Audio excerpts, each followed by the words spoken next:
Hello again, everyone, and welcome to another edition of This Week in the World of Football. This is episode number 261 for September 13th, 2022. I'm your host, Randy Snow. On today's show, the Chicago Bears officially announced that they're planning to build a dome stadium outside of Chicago, and we have our first major firing of a head coach in college football this season. In this week's history lesson, we revisit a history lesson from 2 years ago concerning the origin of the CFL Banjo Bowl, which was played this past weekend. But I'm not here by myself. Across the table from me, as always, is my son Adam. Way to bury the lead and not mention the fact that, one, well, I'm sick, and two, it's NFL Week 1. How do you bury the lead? Oh, yeah. There was some NFL games, too. Yeah, I didn't want to say anything about you being sick. I figured you'd mention that.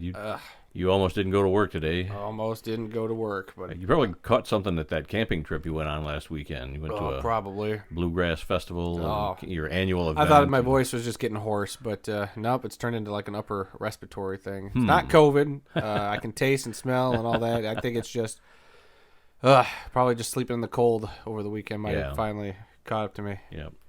Well, hopefully you will feel better soon. We come to you each week from the World of Football Man Cave, located right here in the center of the football world, Kalamazoo, Michigan. We're here to promote the game of football in all its many forms, past, present, and future.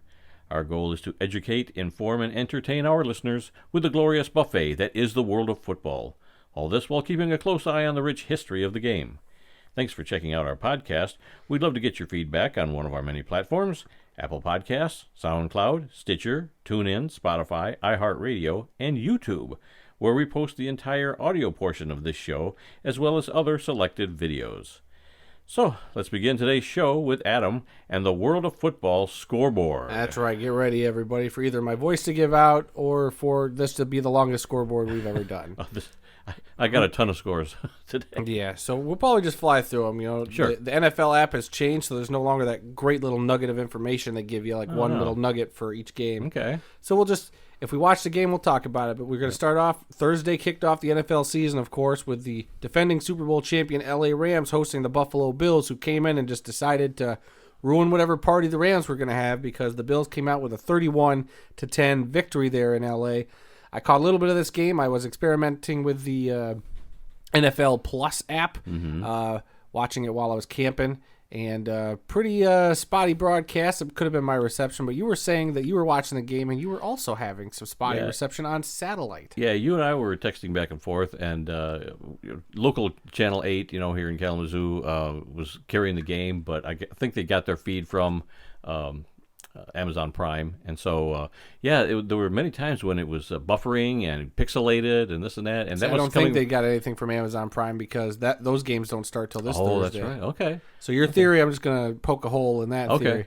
So maybe there was just something else going on, but I could have swore it was my reception at one point. No, could be a combination. I was getting the same thing at home with our satellite dish.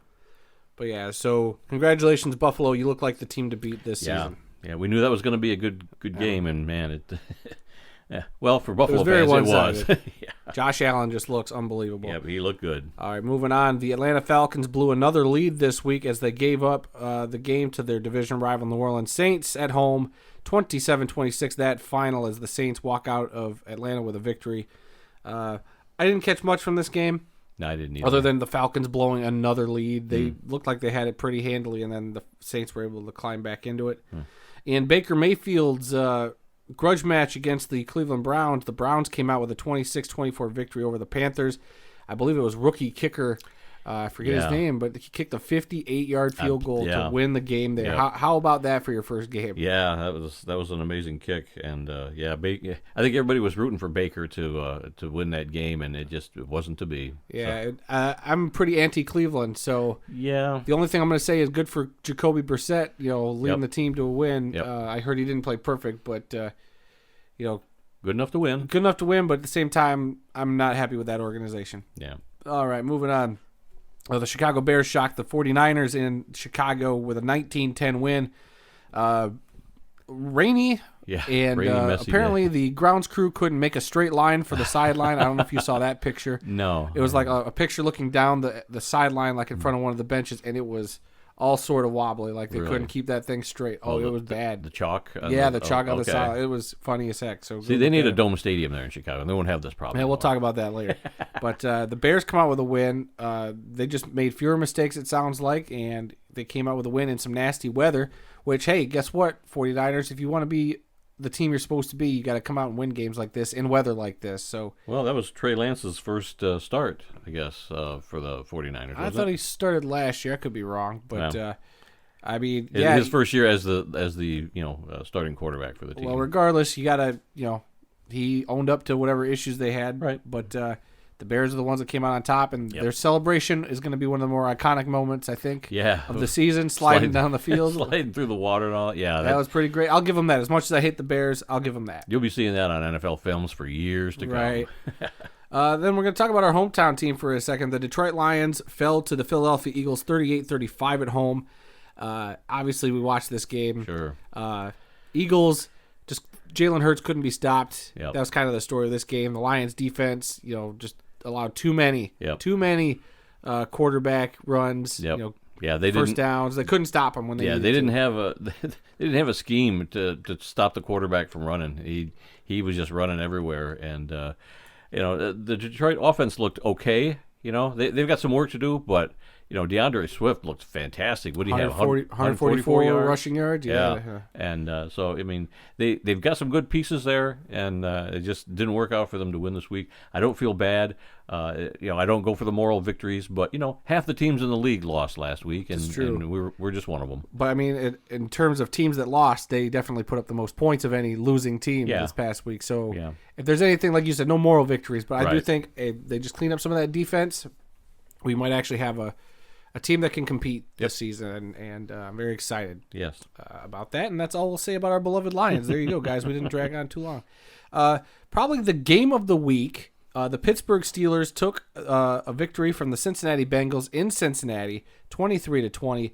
I believe there were 8 missed opportunities of winning the game. I don't know if that includes just like having to punt the ball. So there's there were just so many opportunities at the end of the game for these teams to win it, and it went to overtime.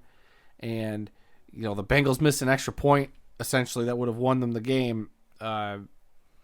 It's just unbelievable. Yeah, there were several missed field goals. Several missed field goals, and game. just there was a catch by I think it was Deontay Johnson along the sideline there in overtime, which is one of the best catches you'll see probably this year. But the Steelers coming out on top and avoiding the tie because they were getting down there. They were losing minutes and seconds there towards the end of that overtime game. But Steelers coming out on top. Not such a similar story in Houston where the Colts and Texans came out with a tie. That's right. We had another tie this year. The Texans and Colts tied 20-20. Neither team could do anything towards the end of that game. So I believe...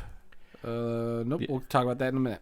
Yeah, you hate to see a tie already in the season. I mean, maybe you might have one. I mean, I think we had 1 or 2 last year, and there's been a few in the past few years. But already week 1 and you've got a tie. Somebody's got that 0-1 already on their record. That's God, I hate no seeing losses. that. They're undefeated technically. Yeah, true. All right. The New England Patriots went down to Miami and got their butt spanked 20-7. The Dolphins, I'm not going to say they're for real, but they definitely decided to show up for their division opponent. Yeah, I didn't think that Miami would play as well as they did. But, Tua Tagovailoa looked pretty good. Now the question is Bill Belichick, is his credibility starting to waver there because, hasn't been able to do much since Mr. Brady left. So yeah, well, I don't know. The car could be running out of gas up there. Who knows? Yeah, we'll see.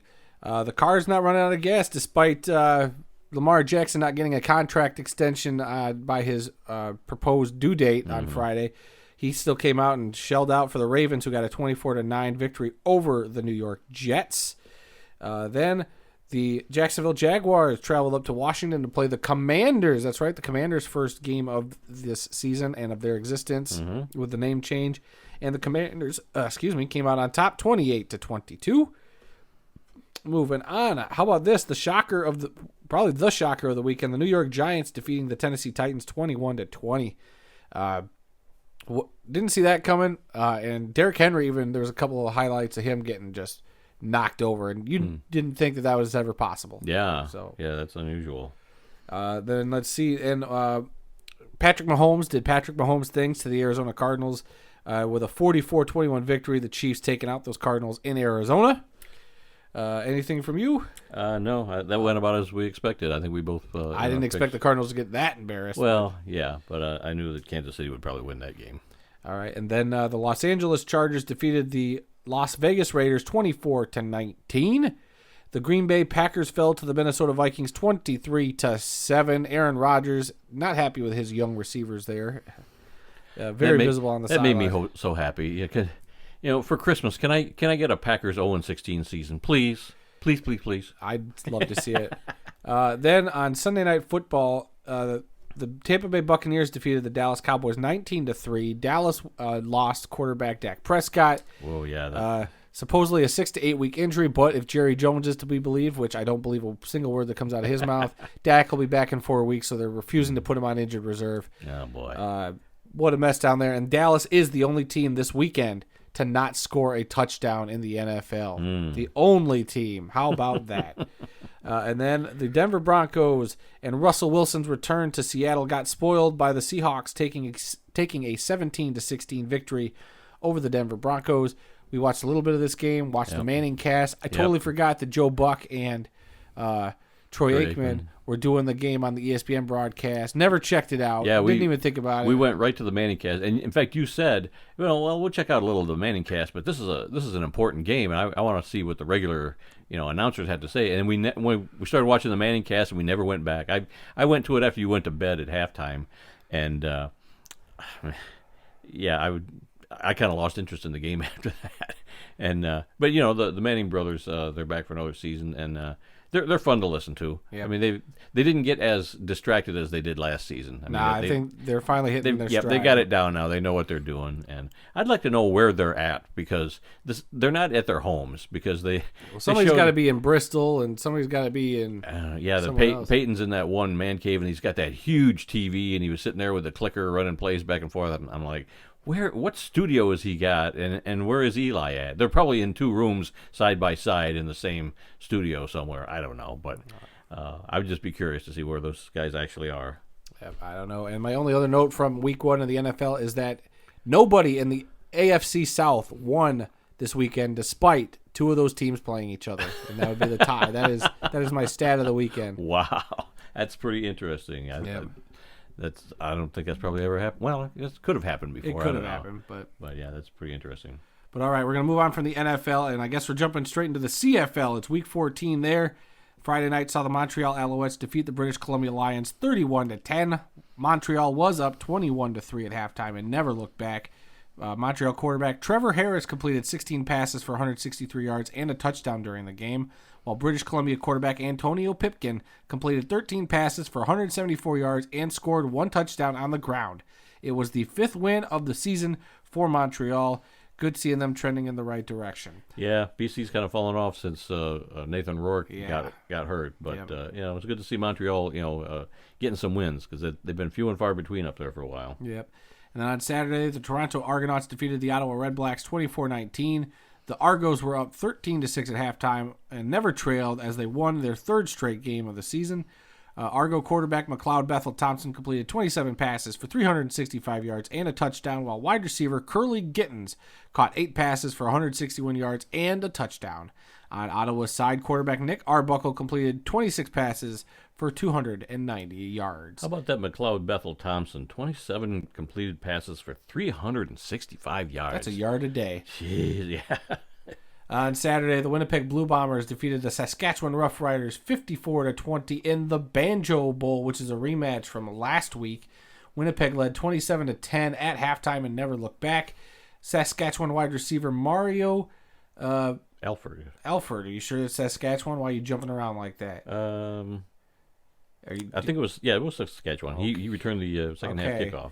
All right, well, he returned the second half kickoff 92 yards for a touchdown, while Winnipeg quarterback Zach Collaros completed 21 passes for 273 yards and 4 touchdowns in a single game like Al Bundy, while Saskatchewan quarterback Cody Fajardo completed 15 passes for 124 yards.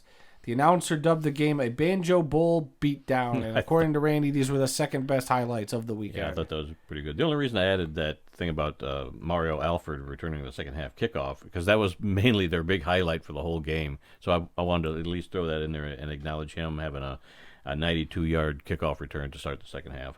Gotcha. And then also Saturday saw the Calgary Stampeders defeat the Edmonton Elks 56-28, a rematch from last week. Calgary sweeps the 4-game season series with Edmonton. Calgary was up 23-17 going into the half. Calgary quarterback Jake Mayer completed 20 passes for 287 yards and a touchdown, while third-string quarterback Tommy Stevens came in on short yardage situations, running the ball 10 times in the game and scoring 4 rushing touchdowns. How about that? Yeah, that was pretty impressive. Running back Kadeem Carey ran the ball 9 times for 118 yards and a touchdown, while wide receiver Reggie Begelton caught 5 passes for 112 yards. Wide receiver Malik Henry also caught 7 passes for 98 yards and a touchdown. On Edmonton's side, quarterback Taylor Cornelius completed 23 passes for 292 yards and a touchdown. Wide receiver Dylan Mitchell caught 5 passes for 120 yards, and wide receiver Darrell Walker caught 7 passes for 100 yards.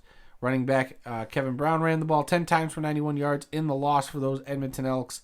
And according to you, these were the best highlights of the week. These were the best highlights of the week. So many great plays, that we didn't get a chance to talk about in our brief little description here. But yeah, go to CFL.ca, check out the Calgary-Edmonton game highlights and also the Winnipeg-Saskatchewan highlights. Those were the best ones from this week. All right, and on bye this week were the Hamilton Tiger Cats, who will be hosting the Winnipeg Blue Bombers next week. Taking a look at the standings after, 14 weeks? Yeah. After 14 weeks in the East, the Toronto Argonauts sit at 7-5 at the top of that division.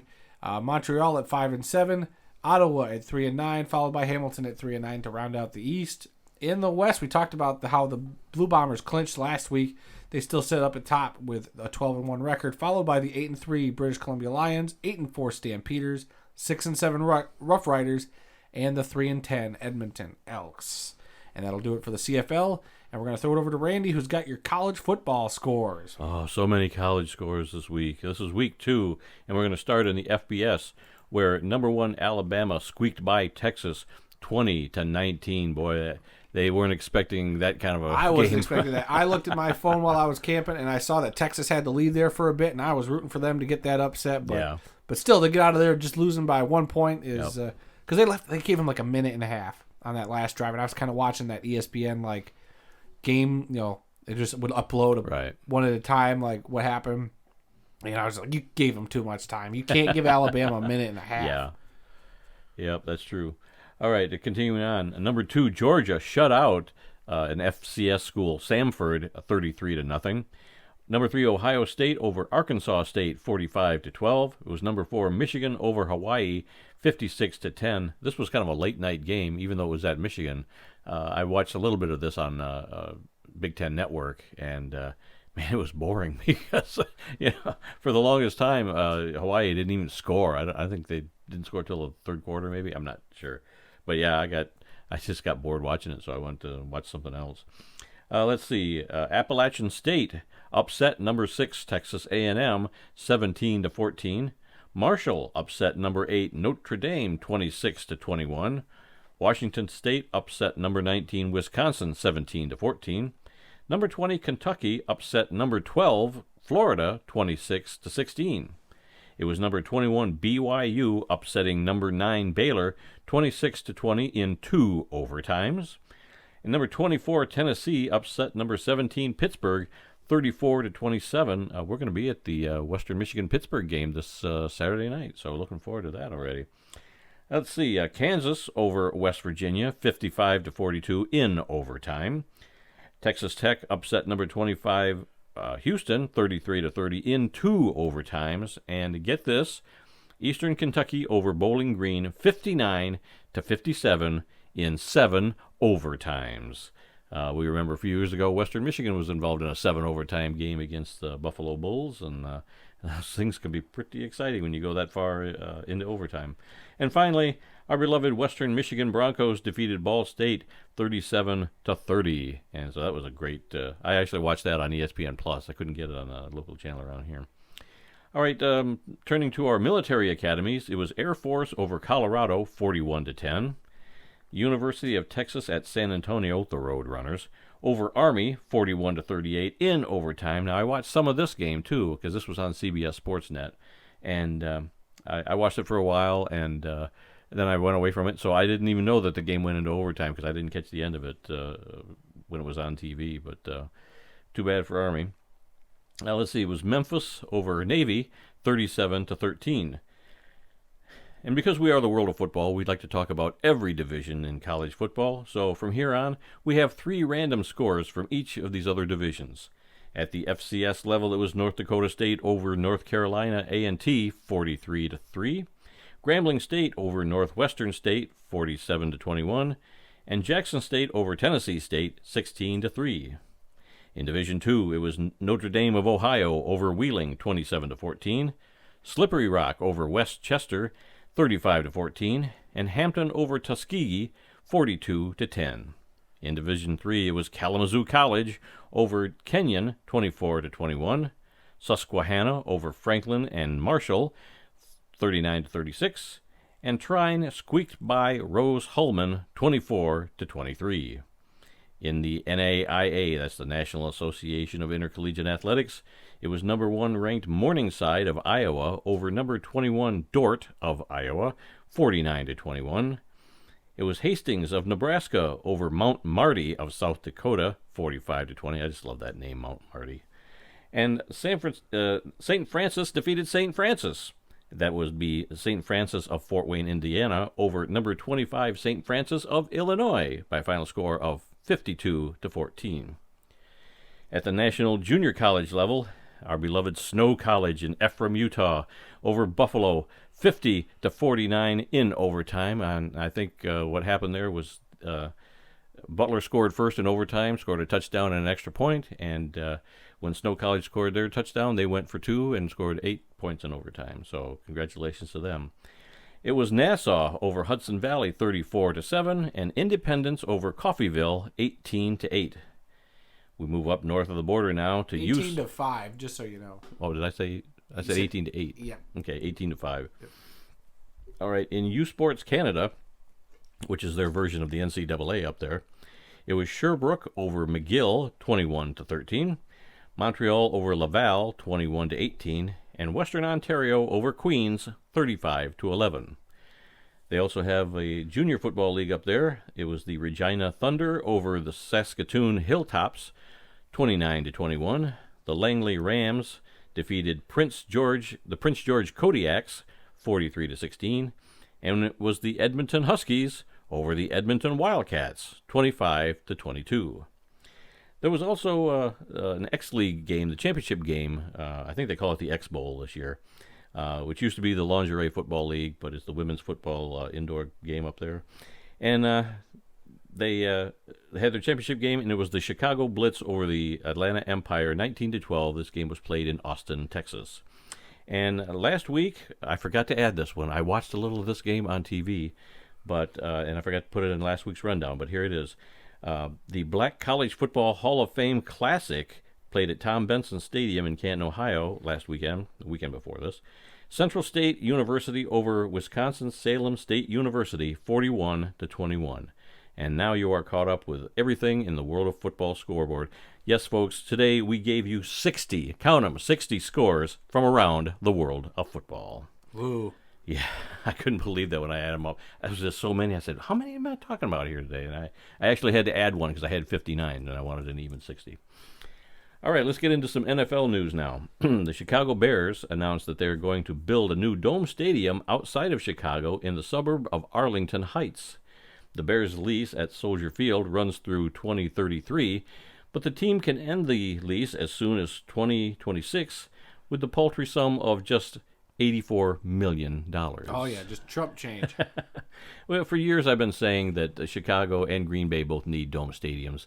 But, you know, I kind of hate to see Soldier Field going away. It's one of my bucket list things is to go to a game at Soldier Field. I'll probably never gotta get onto it. Yeah, I'm going to have to do that in the next few years. But, you know, it lost a lot of its charm when they renovated it several years ago, and now it looks like a spaceship landed where the old stadium used to be, and they kept the columns, you know, on the front. But It's just not the same. But the reason that they're doing this is because they want to be able to host a Super Bowl. Maybe they want to be able to host a Final Four in college basketball, or other events, maybe a college football playoff game or something. So I mean, it makes sense to have a dome stadium up here. Detroit's got one, Minnesota's got one. I just think you can do so many more things in the wintertime. But it does take away from their home field advantage. You won't get the sliding across the water like they did this week. Green Bay's got a great home field advantage up there on the frozen tundra at Lambeau Field. Chicago's always had a great, home field advantage when it's snowing and windy because their stadium is right next to Lake Michigan. So, I'm kind of torn. I mean, I like the idea of a dome stadium in Chicago, but in a way, I hate to see the classic, Chicago Bears playing outside in the cold, in the snow, and all that. To see that going away, I don't like that. Does a stadium like this open the doorway for a second Chicago NFL team? I don't know who would be moving up here. I don't know. Do you start an expansion team, or do you move a team to two Chicago teams? I'm just saying, like.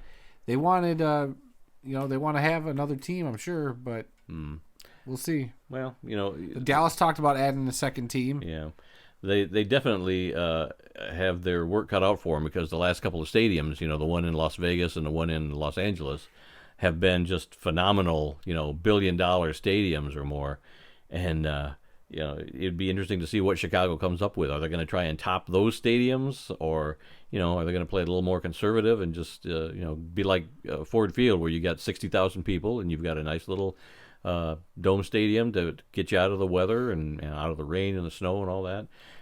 We'll see. They're just in the planning stages right now. They're planning the stadium. They've got I think they've put a down payment on 300 and some odd acres of land up there in Arlington Heights, which is kind of northwest of the city. Hey, as long as it makes parking easy, I don't care. That's the first thing you need to do is make sure you got ample parking for everybody to come out to that area. And they have plans for that whole area. Restaurants and shops and stores and everything. It's going to be a whole thing, kind of like the Pro Football Hall of Fame, what they're doing with their Hall of Fame Village and whatnot. So we'll see if this all comes to fruition.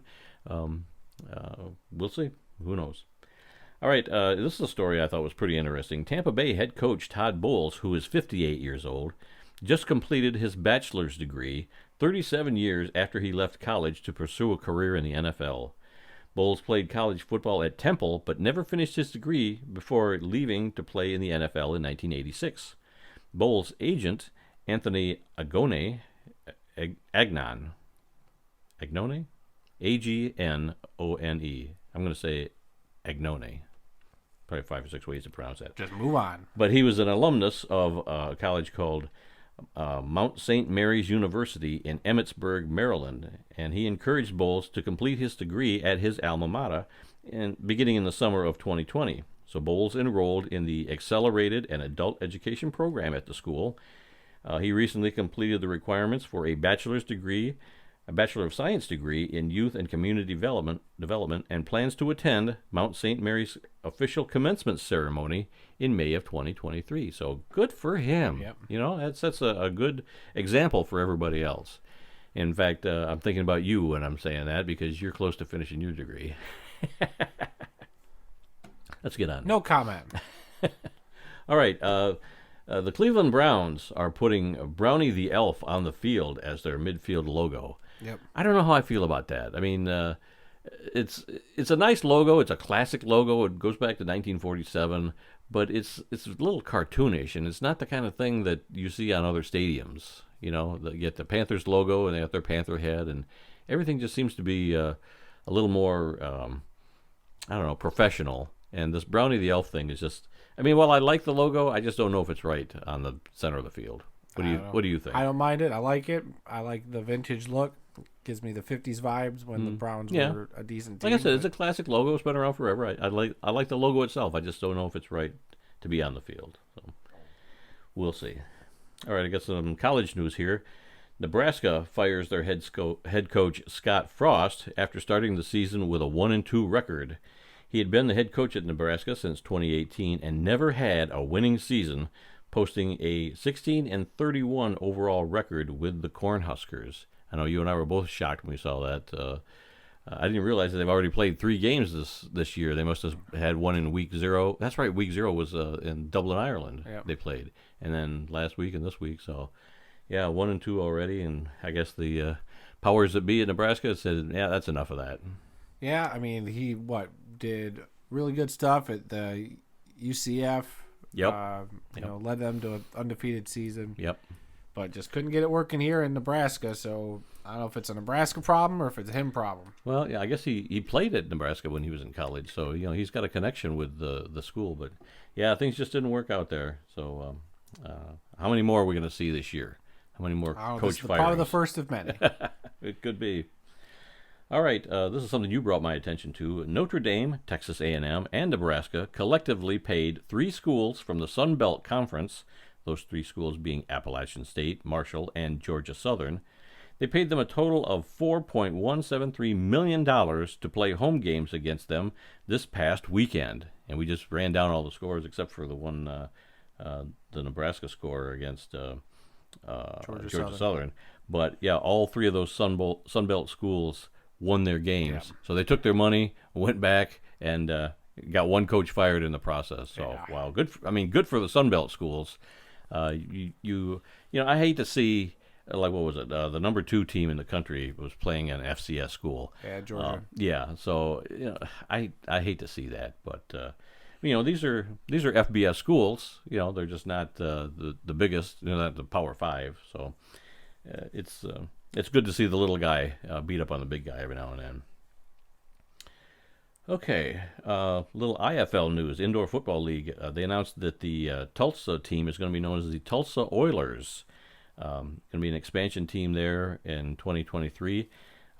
They had an arena football team there for many years. They had in the AF2 Developmental League, the Tulsa Talons from 2000 to 2009.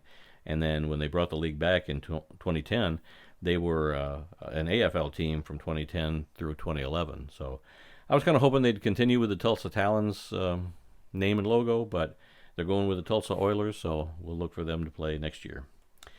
Let's see. Did you want to say any more about your trial of the NFL Plus? False advertising and probably not worth your effort. That's all I'm going to say. I mean, for a minute it worked. I know some other people had issues. I went to Twitter and a lot of people have had issues with it. It says, the thing does say watch, mind you, underline that. Watch every game. But some it would only give you the option to listen to a radio broadcast. I tried to watch the end of the Colts game when they were in overtime there. I wanted to see them either tired, see if somebody would pull it out. Wouldn't even give me that option. Just went straight to the radio broadcast. And I was like, well, then what am I paying? What would I have paid for then if it's going to stop me from watching that? The whole point of I thought this thing would be watch every single NFL game. And it clearly didn't do that. So I'm not happy with it. I canceled my subscription before they charged me a dime. Yeah, you were on your, 1 week of free trial? Yeah, I started it Thursday before I went up camping so I could watch the Thursday night game. Then got home, watched the Lions game. And then I was hopping around watching other games on the, at the same time. And yeah, that Colts game it was a radio broadcast. So it was a pain in the butt. And they got a lot of kinks to work out with this app. And once they fix that, then maybe I'll give it another shot. But right now, false advertising, in my opinion. And I don't know. I guess people are going to be better off just going with, I guess, like what? Amazon will have your Thursday games. I mean, you're going to have to pay for different apps to watch everything. But at least you'll be able to watch them. Like Paramount Plus will have some CBS games. And I'm not sure what Fox is doing. But yeah, I think this is the last year for the NFL Sunday Ticket on what's the other DirecTV, yeah, and then it's gonna go someplace else after that. So who knows what's gonna happen with that? You were all excited about getting this app and maybe being able to watch whatever you wanted to while you were out camping. Sounded too good to be true, and it was. And it was okay. Let's see. Another episode of Eli's Places dropped last week. Season 2, Episode 5 on ESPN Plus. The episode was called BYU QBU. They're talking about some of the great quarterbacks that have come out of Brigham Young University. And, of course, Eli was there at the university. He talked to Ty Detmer, who won a Heisman Trophy there at BYU. And he also talked to Jim McMahon, who had a great career there. They didn't talk to Steve Young, but Steve Young also, Hall of Famer, played his college football at BYU. So it was an interesting show. I like Eli's Places. You haven't really gotten into it as much as Peyton's Places, but I do like the Eli show. So looking forward to another one dropping tomorrow. All right, Arena Football TV on YouTube. They dropped a game from 1998, the Nashville Cats at the New York City Hawks. And the interesting thing I found about this one was that Mike Adamle and Mike Golick were in the booth. It's hard to imagine a lot of these big-name broadcasters. They were still big names back then, but doing a lot of arena football games and in the booth and being sideline reporters and doing the pregame and whatnot. I really enjoy seeing that aspect of these games. So check out some Arena Football TV on YouTube. They've got a ton of games out there. All right, we do have a couple of birthdays today for September 13th. Running back Richie Anderson turns 50 years old today. He played his college football at Penn State and was selected in the 6th round of the 1993 NFL Draft by the New York Jets.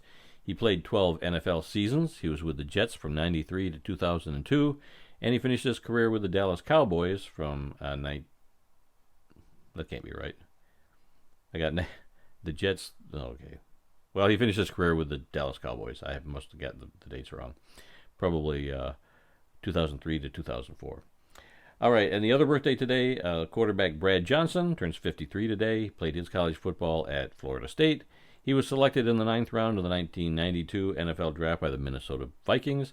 He played 15 NFL seasons. He was with the Vikings from 94 to 98. He was with the Washington Redskins from 99 to 2000. He was with the Tampa Bay Bucks from 2000 to 2004, and he was back with the Vikings again from 2004 to 2005, and he finished his career with the Dallas Cowboys from 2007 to 2008. He led the Bucks to a win in Super Bowl 37 back in 2004. All right, we have 2 obituaries to mention this week. This is where we take a moment to honor those who've made the world of football a better place. The first one is Mose Lee Risen, a longtime assistant coach in college and in the NFL. He's passed away at the age of 66. Risen played running back in college at Central Michigan University from 1975 to 1977. Between 1981 and 2016, he worked as an assistant coach in college at Central Michigan, Navy, Rutgers, Stanford, Livingstone, Davidson, and North Carolina Central. He was also the head coach at North Carolina Central from 2007 to 2010. In the NFL, he was an assistant coach with the New York Jets from 2001 to 2002. All right, and our final obituary this week is that of Charlie Ford, a defensive back in the NFL for 5 seasons, has passed away at the age of 73. Ford played college football at Houston and was selected in the 2nd round of the 1971 NFL Draft by the Chicago Bears. He played for the Bears from 1971 to 1973. He also played for the Philadelphia Eagles in 1974, as well as the Buffalo Bills and New York Giants in 1975. All right, going to move on to this week's history lesson, unless you seen anything come through on your phone. Nope, okay. All right, let's get into this week's history lesson. Something a little different this week. We're going to revisit a previous history lesson that we did back in 2020 because the Banjo Bowl was played this past weekend, so we're revisiting a history lesson on the origin of the CFL Banjo Bowl game. There are many great rivalries in football that have been around for a long time. For example, there is the Green Bay Packers-Chicago Bears rivalry, Michigan-Ohio State, Harvard-Yale, and Army-Navy, just to name a few. But there is one rivalry up in Canada that is just as important to the 2 towns involved. In 2003, the place kicker/punter for the Winnipeg Blue Bombers, Troy Westwood, was being interviewed prior to the team's Western Division semifinal playoff game against their arch rivals, the Saskatchewan Roughriders. He jokingly referred to the people from Saskatchewan as banjo-pickin' inbreds.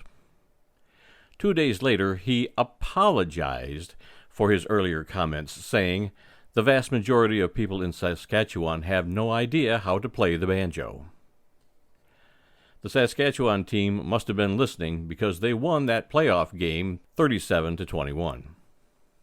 Westwood's comments were intended as a joke and not to be taken seriously. He grew up in Winnipeg, but his mother grew up in Saskatchewan. The Winnipeg Blue Bombers decided to create an annual game and call it the Banjo Bowl. They even had a trophy created for the game. The two teams have always been rivals due to the fact that they are located in neighboring provinces. The Blue Bombers are in the province of Manitoba, and the Rough Riders are in the province of Saskatchewan. But with the creation of the Banjo Bowl, it has brought the rivalry between the two teams to a whole new level. Winnipeg and Saskatchewan play each other on Labor Day weekend every year as part of 3 traditional Labor Day Classic games. The other 2 are Toronto versus Hamilton and Calgary versus Edmonton. The Banjo Bowl is always played in Winnipeg the first time that Saskatchewan comes to town after Labor Day, so the date varies each year depending on how the schedule is arranged. The first official Banjo Bowl game was played on September 12, 2004. Winnipeg won 27-24. The losing team always makes a donation to the United Way in the winning team's city. Fans often dress for the game as country hillbillies and bring makeshift banjos to the game. Troy Westwood played his entire 17-year CFL career with the Winnipeg Blue Bombers from 1991 to 2007 and again in 2009. He played in 5 official Banjo Bowl games, all thanks to his tongue-in-cheek comments about the Rough Riders back in 2003. Yeah, I'm sure it'll be a lot easier on you for you to dust off a bunch of old ones and repackage them like this. Make it easier on yourself. Yeah, I mean, we've done a lot of history lessons over the last 261 episodes, and a lot of them are, just randomly out of place, but sometimes, like with the Banjo Bowl, we just played, and we did the history of that 2 years ago. I thought it was kind of appropriate to bring it back and talk about that this week. So we might do that a few more times as things happen, and I've already got a history lesson in the past. We'll bring it back, and we'll redo it. All right, upcoming events calendar. We've got some games coming up in London, Munich, and Mexico City in the NFL in the next few weeks. Starting with October 2nd, the Minnesota Vikings versus the New Orleans Saints at Tottenham Hotspur Stadium in London. That game's going to be at 9:30 in the morning, and it's going to be on NFL Network. And then the following week, October 9th, New York Giants versus the Green Bay Packers at the same stadium in London, same time and same network. October 29th, the CFL regular season comes to an end. So we're about 6 weeks away from the end of the CFL regular season and going to head into the playoffs.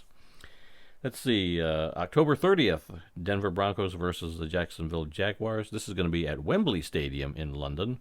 It's going to be at 9:30 in the morning again, and this one is going to be on ESPN Plus. I don't know why, but that's the deal. Sunday, November 13th, Seattle Seahawks versus the Tampa Bay Buccaneers in Munich, Germany. That's going to be another 9:30 a.m. game. That game's going to be on NFL Network. Sunday, November 20th, the CFL Grey Cup Championship game is going to be played on ESPN. And Monday night, November 21st, the San Francisco 49ers versus the Arizona Cardinals in Mexico City. That's 8:15. That's going to be a Monday night football game on ESPN. So a lot of football games from out of the country are going to be coming your way in the next month or so. All right. Anything before we call this a show? Nope. I know you're not feeling good, Nope. so let's get out of here. That's all the time we've got for this week. If you learned something during this podcast about the incredible amount of diversity that exists in the world of football, then we have done our job. Visit our website at theworldoffootball.com for news, links, upcoming events, videos, and more. Our email address is info@theworldoffootball.com. Find us on Facebook at facebook.com/TWOF Kalamazoo. Hit that like button. We share a lot of stuff there. Go to our Twitter account, which is at TWOF Kalamazoo there. Again, more content there that Randy just hits that retweet button like crazy. New episodes of this podcast are posted every Tuesday, even if the co-host is sick. And they're available on SoundCloud, Apple Podcasts, Stitcher, TuneIn, Spotify, iHeartRadio. And you can find the full audio version of the podcast on YouTube. That is The World of Football Kalamazoo. If you do a search on your YouTube, you should find us. So please go over there, subscribe, rate, review, give us a any feedback, it's always greatly appreciated. We're going to be having our picks video up on Wednesday, which is tomorrow, for week 2, and we'll recap our week 1 picks. And let's just say neither of us did as hot as we would like. But yeah, come over there and be a part of the football conversation. Yeah, it was a rough week for our picks. And remember, folks, some people may love football more than we do, but nobody, and I mean nobody, loves more football than we do. Until next time, I'm Randy Snow. And I'm Adam Snow. And we'll see you all again next week.